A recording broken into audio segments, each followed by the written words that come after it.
We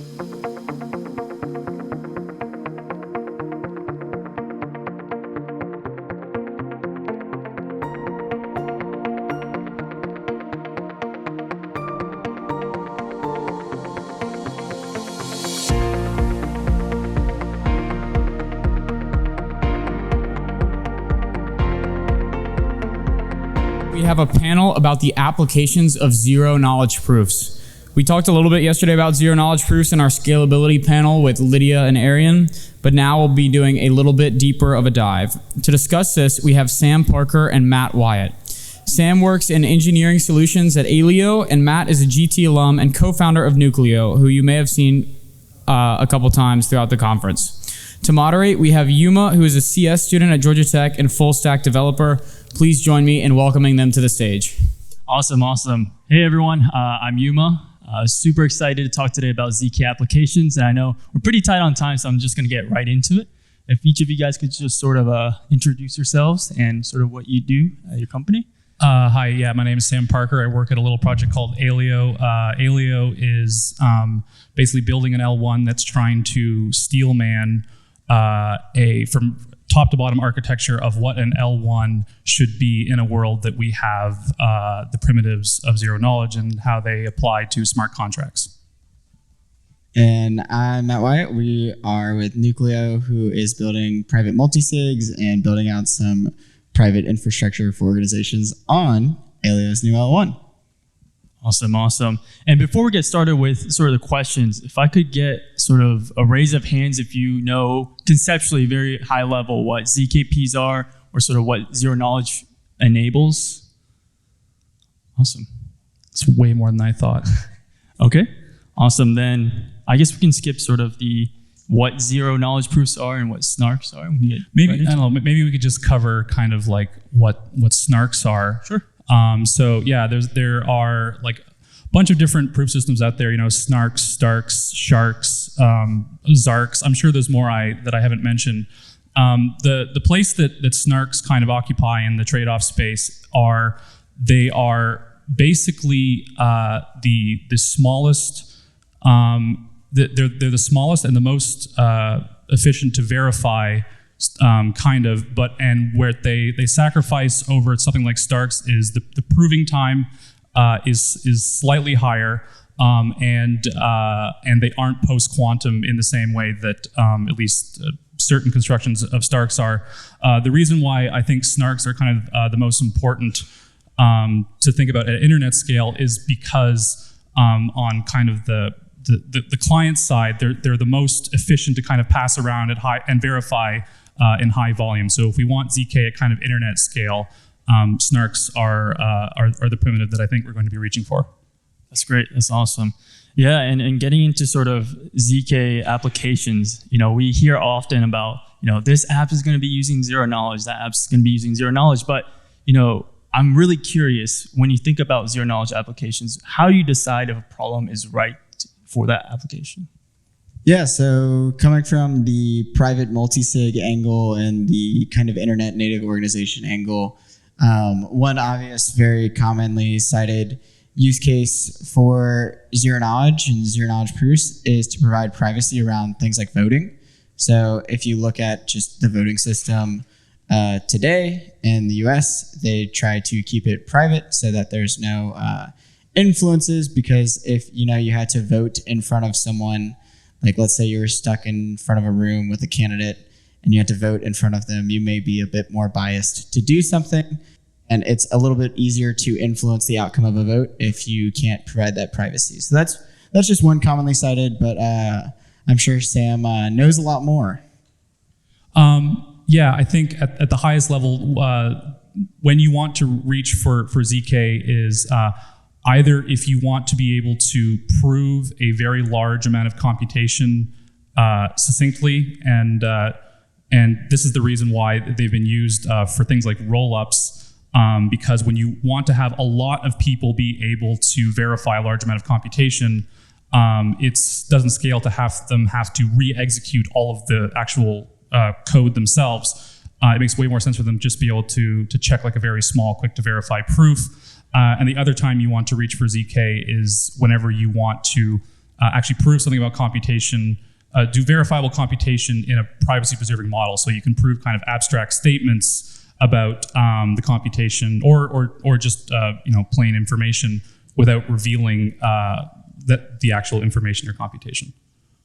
Awesome. And you all mentioned just now like private voting or things like roll-ups that sort of weren't able to be done in an efficient way before. Can you dive a little bit deeper into some other things that fundamentally will change because of zero knowledge? So there's a couple things that I think there are things that you qualitatively need ZK for in practice. One of the ones that's been interesting me most is like decentralized gaming. Something that I think a lot of people that are building decentralized games haven't quite realized is that if you don't have a privacy-preserving element to your games, you're basically limited to perfect information games, because poker doesn't really work when you're kind of broadcasting what your hand is to the chain for everyone to verify. You basically need to be able to prove that the game rules are executing correctly. You're not cheating on your kind of private state on your end, but you don't want to reveal actually what your state is doing. So I think that's a pretty good example of like something that actually needs exactly ZK. Yeah, and then I think I would add, so one huge one that really needs ZK for organizations that has some mix-up around different levels of privacy with different sorts of technology. So people will advertise that you can get privacy with trusted execution environment, which is kind of hardware level, that you can do something like fully homomorphic encryption, that you can also do zero-knowledge proofs. And for us, in building private multisigs, a network like Alio uses ZKPs to give you account balances that are private at a network level. So your Etherscan is not going to reveal what total money that you have in your account. So if you're an internet native organization and you may be a whale account and you don't want to expose all of your positions that you have anywhere, something like Alio will give you that account level privacy while still being able to transfer to other people programmatically and make sure that everyone is following rules, so you can have some contract-based agreements, enable DeFi, yada yada, and still have privacy. That's actually a really good example that you maybe could make the argument that you can't actually get DeFi at TradFi scales without ZKPs, because I can tell you that all of the TradFi entities that are on Wall Street, they don't want to reveal their strats and their holdings or everything to the world. They want to keep those things secret. So if all of that stuff is ever going to move on into an on-chain realm, that it's going to have to be private. And as Matt said, of all the tools in the toolbox for kind of achieving privacy on a blockchain, ZKPs definitely kind of make the most sense. So yeah, like it's kind of a bold statement, but maybe like the DeFi as we want it to be is something that you can't really do without ZK. And to like even give more color to that, like one specific example is anyone here familiar with the Mango hack? Or sorry, not a hack, the profitable trading strategy from last month. So picture a scenario where you have that type of thing, but instead of exposing that these are the oracles that we're using to check, and because you can see the oracles that they're using, you can manipulate those and run your profitable trading strategy that drains the whole DEX. That's probably some valuable information that you'd want to keep private, but still verify that it is coming from a bunch of independent sources that you can't trust to be an oracle. So that's like just one solution that maybe Mango hack could have been avoided if you could add privacy around the source of the oracle so that it couldn't be manipulated to even do that.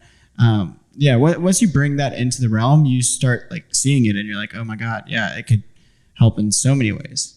And this doesn't apply to every kind of ZK blockchain scheme out there. In fact, I think it only applies to the scheme that Alio has. I'm sure I'll get fact checked on Twitter if that's incorrect. But what Alio has is it has a formally verified compilation system from its high-level language to an intermediate expression, basically all the way down to the actual like the math, the circuits of the zero knowledge itself. And when you're actually kind of executing in a math-based environment, what you can do is you can have like mathematical proofs of correctness. You can prove that your high-level code actually is the same thing as the circuit you're looking at. You can prove that this thing won't do X, Y, and Z. You can prove that it will only do A, B, and C, et cetera. Once we have billions, trillions of dollars at stake on these types of systems, that's going to be something that we're going to want. Otherwise, Citibank doesn't want to be like the victim of one of these, hack not hacks type thing.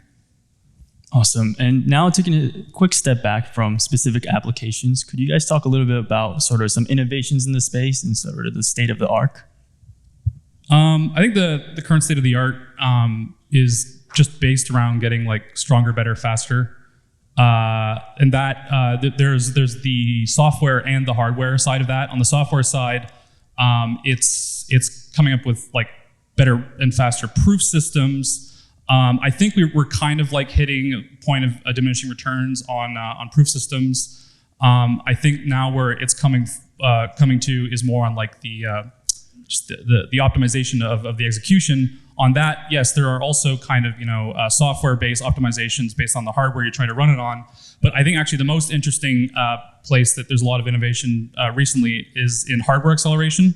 So Aleo has been running with a bunch of other people in the ZK space an initiative called ZPrize. The purpose of ZPrize is to try to fund the development of these types of hardware and software optimizations.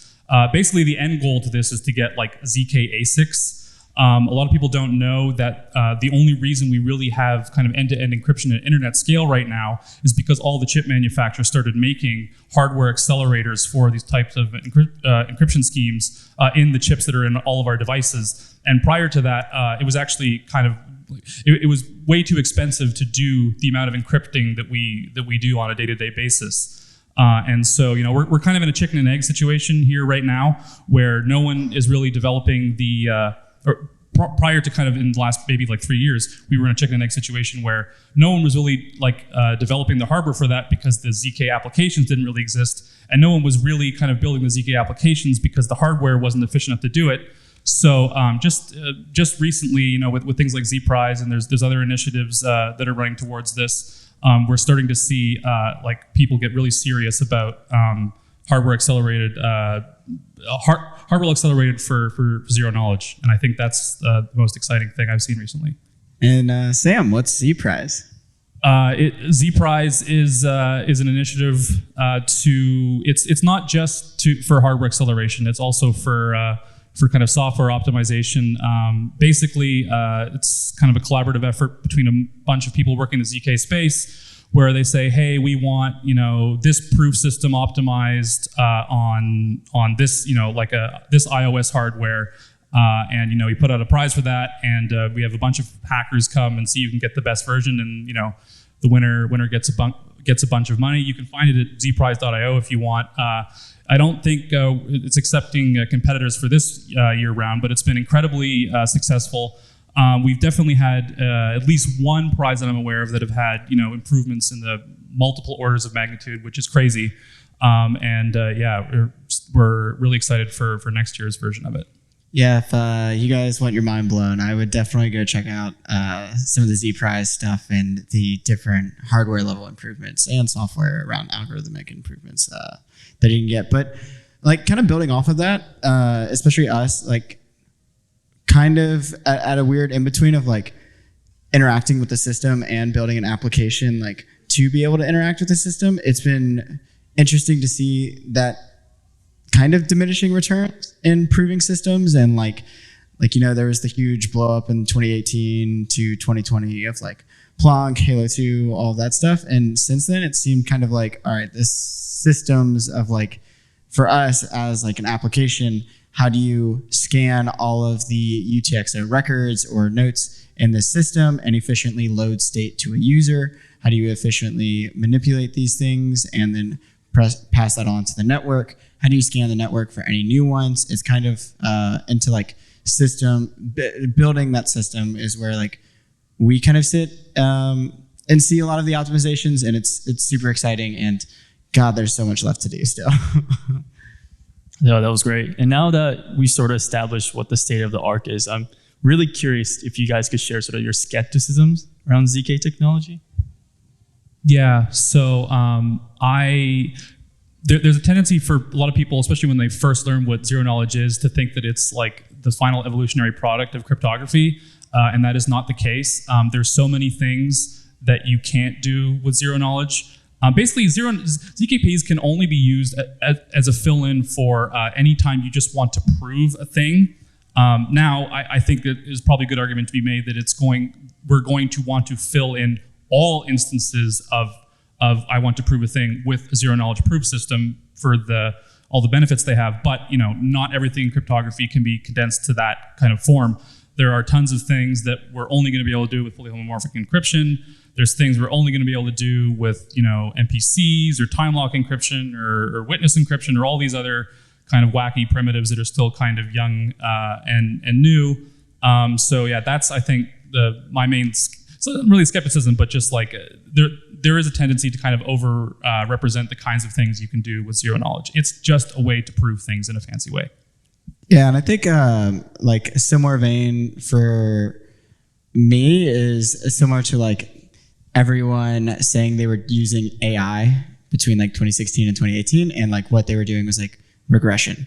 Like you're having like the hot new fintech startup that's using their fancy proprietary AI algorithm to do better credit checks than existing banks for people that don't have credit history. But in reality, what they were doing is just analyzing their income streams and like the linear regression of like, can they pay this back? So like technically, like depending on how broad you consider AI, like, yeah, I kind of see that same thing. Like ZK is so buzzy that, and that also brings in some skepticism of like, okay, if they are doing something ZK, like, are they covering all their tracks? Like, I mean, for like the simple ZK proof problem of like, where's Waldo? You want to be able to show that where Waldo is on a page without giving it away. It's like you want to make a check that you aren't replacing a page with wherever that person's putting, or you want to check that someone's like not just taping Waldo to the piece of paper that you're using to check. Like there are all these things that you need to make sure that you're covering your base. Otherwise, you could be doing a ZKP that's, like he was saying, the full stack verification. Like, yeah, well, there was a headline a couple of years back about Celsius is using zero knowledge to prove that they're not going to go bankrupt. So. Awesome. Yeah, and I think one specific topic that I want to dive deeper into, and I think you guys are the perfect people to answer this, is ZK rollups versus optimistic rollups. Could you guys talk a little bit about that? So so it's not.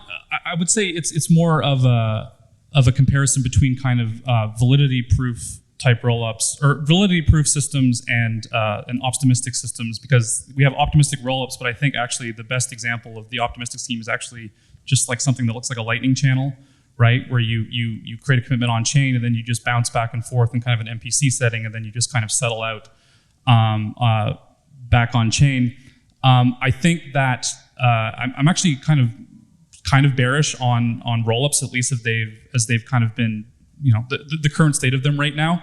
I think there's a reason why we as a society have converged towards innocent until proven guilty, and not guilty until proven innocent. And I don't think that's just because of morals. I think it's just because that's a more efficient system than requiring that there's some kind of top-down proving system for every single thing you do on your day-to-day, and that you're not breaking any laws. That's kind of the way that like ZK rollups or validity systems work. I think there's absolutely going to be lots of applications when you actually prefer that model. But I think that there's probably going to be more applications where you can kind of get away with a more optimistic model. And in that model, it's more efficient, and it's a lot easier to decentralize. When you look at the way that a lot of the rollups are kind of centralized right now, it's basically they're just very, very fast blockchains. And as it turns out, there's kind of like a direct slider between how fast, how much like data throughput there is on your chain, and how few number of validators you're able to have on it. and current rollups are kind of all the way on that side of it, where there's very few numbers of actual executors. In a lot of cases, it's just one. So I think there's certainly going to be a lot of applications that actually are okay with that trade-off space. But again, it's one of those things like zero knowledge. I think there's a tendency to just kind of say, oh, ZK rollups are the only kind of type of L2 we're going to want. I don't think that's the case. Great. And sort of looking into the future, what are you guys personally most excited about in the zero knowledge space? Kind of what I was mentioning before, all the applications and things that you can do, especially from a privacy perspective. I mean, like, for example, one of the backgrounds that I came from was an EV charging startup company where every single deal, if the details of that deal were on chain, like, we'd have no chance. There was absolutely no shot of like running an efficient business without privacy there. So if these systems are going to be our future, like, payment channels and transaction systems, and you have no account level or transaction level privacy, like, yeah, to me, it just feels like a no-brainer that you kind of need privacy for it. And I can't wait to see all the applications that can enable, and all the 1,000 flowers that can bloom once you just add this core tenant. Yeah, I'm really stoked for the idea of like privacy preserving like fund management, where, like you say, I have this like active fund. I can prove to you the amount of profit I've made year over year, but like I'm not telling you my strats. I'm not telling you what assets I have. All I'm telling you is like, this is how much I've paid out to my LPs. I think that's like a really cool, attractive model. We've seen, I think there's a project called Enzyme that's been kind of doing this model where it's like, it works kind of like the balancer model, where it's like, here's this index fund, you can subscribe to the one you want, but instead of that, it's like, here's this active manager, you can subscribe to this one or this one. I think that in a privacy preserving setting with zero knowledge, that's really cool. Like I said earlier, actually having like true peer-to-peer gaming with a trusted third party, I think that's really cool. I mean, the voting one is huge. I think I'm sure you're aware of this, but there's not a single DAO out there that isn't going to, if they don't realize already, they're all going to realize that you want privacy preservation for a voting system when there's that much money on the line as there is for a lot of these DAOs. And then in general, just kind of having like just general purpose ZK all over the net. I'd love to be able to replace all cookies with something that's zero knowledge, so you can kind of have recommendation engines and work the way you want them to without giving up your privacy. Just ZK everything. Yeah, and I'd probably add one last tidbit on that. That's just maybe like a seed to plant in everyone's brain. But if you have privacy, then you have a new lever that you can pull, because like with these systems, you have view keys. You can, relegate your privacy if you're okay with giving Facebook your data, if that means that you get some money in return for whatever profits they're getting from their AI algorithm on your data. There's new ways that you can use this, and it's up to you. So there's just it's a new axis. Awesome. And now I think we can open up the floor to some questions. If you have a question, if you could raise your hand, we can call some.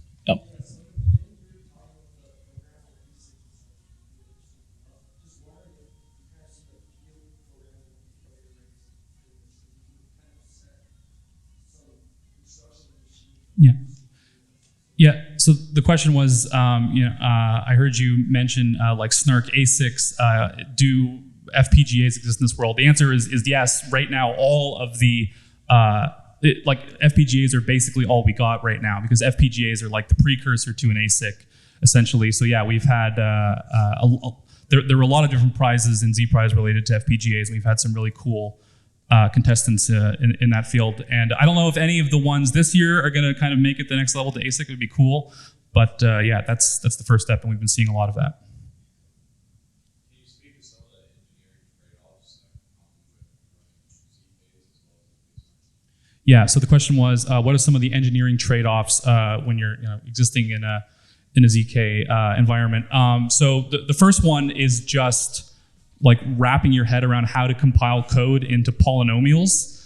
I don't have any idea how the kind of early guys working on this did that, because it's like 3 layers of abstraction below like machine code. You're actually like compiling your code into math, which is insane. And they were the ones that built the first kind of more high level interpretations, or that kind of compiled down into that math.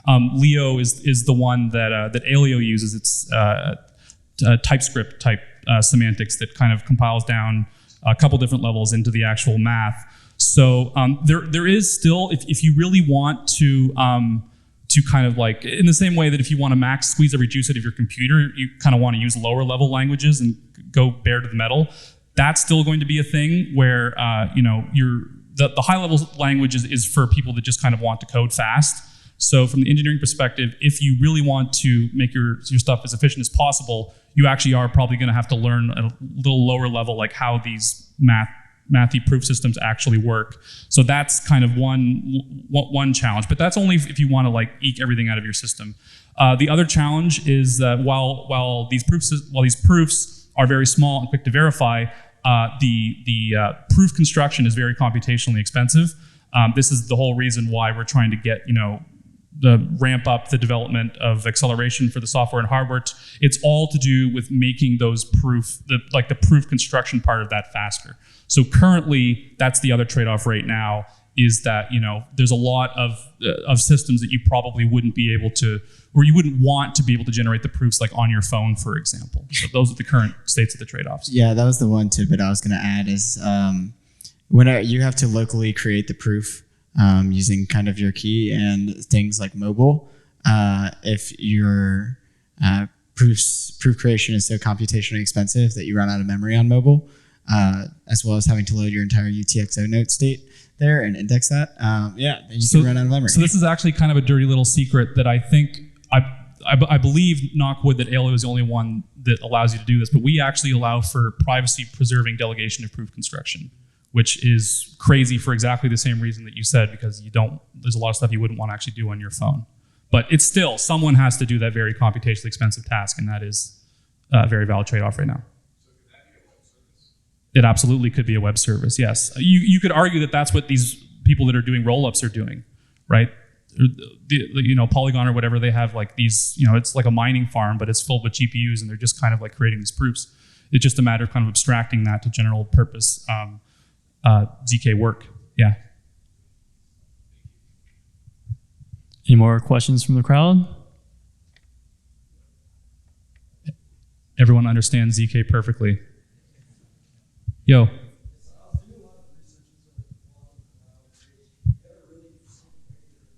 Yeah, so basically, trying to paraphrase, the question was, can you have this big like proof construction environment in a like highly concurrent kind of setting? And the answer is yes. A lot of that comes down to like certain decisions that Aleo made in its construction. I think probably the most important of which is we're going back to like something that looks more like a UTXO model, right? When you look at like a roll-up that uses in the EVM, it's inherently sequential, and that doesn't work for exactly. But in a system where every UTXO, you can kind of think of it the way our system works is like every UTXO is kind of its own roll-up, because the spend condition for any kind of UTXO, they're called records in our model. Could be a proof of an arbitrary long piece of computation. It could be, you could have one record where the spend condition is a proof of, the entire history of Ethereum. So like, you could make the argument that record is like its own little roll-up. So that's basically how you achieve that, is you reject a count, return to UTXO, yeah. Any other questions? The most creative use of ZK rollups? I would say ZK on a chain? I mean, I think like what Mina did with making like a truly stateless blockchain, where I don't know if you know Mina, where they have like this recursive proof of their chain history. So basically, they have like a very, very small snark proof that proves the entire history of their chain. They refer to it as their blockchain. I think it's a better way of thinking about it is it's kind of like a light client, a proof, like a light client proof that has the same security guarantees as like a full node at the same time. That I think is probably the coolest use of ZK for blockchain right now. The question was, could ZK help with bots on social network? Yes, but not like the hard problem of bots. What you could do, you basically need to have some kind of reputation system of like, this is a real person, and then you could kind of prove in a privacy-preserving manner that you are a real person, and then you apply a filter that's like, only people who are able to create that proof of real person are able to come on our website. But that doesn't solve the hard problem of how do you tell if this person is a bot or not. Yeah, I feel like bots is a fascinating one because there's like two big buckets. It's like authoritative ticket that says that like you have done this, like maybe ZK KYC or something, but like even for like a US citizen, you could fake a passport. It's just there's like that way of having some like authoritative, then you get into like an Oracle problem, or if they can spoof the Oracle. So that's like one big bucket that you can maybe stop bots that way. And then the other one is just make it like, I mean, it's like the origin of proof of work. It was literally for spam on email too. So you make it more expensive for bots to operate and just ruin the financial equation for them. So yeah, there's just like two big buckets there, and yeah. Any other questions? Yep. The question was, have you looked into like zero-knowledge reputation systems, web of trust for the internet? Yes, absolutely. There was a project by Ian Goldberg. He worked for Cloudflare, and it was it basically was an attempt to get a zero-knowledge reputation system so that you could get rid of CAPTCHAs on Tor, for example. Right now, like the main reason why no one uses Tor is because of the bots. And so there's CAPTCHAs everywhere, and all the good CAPTCHAs are owned by Google, so you can't use them. And so this was an attempt to try to do that. So for whatever reason, it fell through. But yes, that's a great application, and it's definitely something I at least think about. Yeah, and I would say like also long term, as you accumulate more data on chain about people that you can kind of verify and tie back to a single like key pair, you could really like do interesting things with a lot of those Lego blocks. Awesome. And now I think we're up with time. So if we could give it up again for Sam and Matt. That was awesome. Thank you guys so much.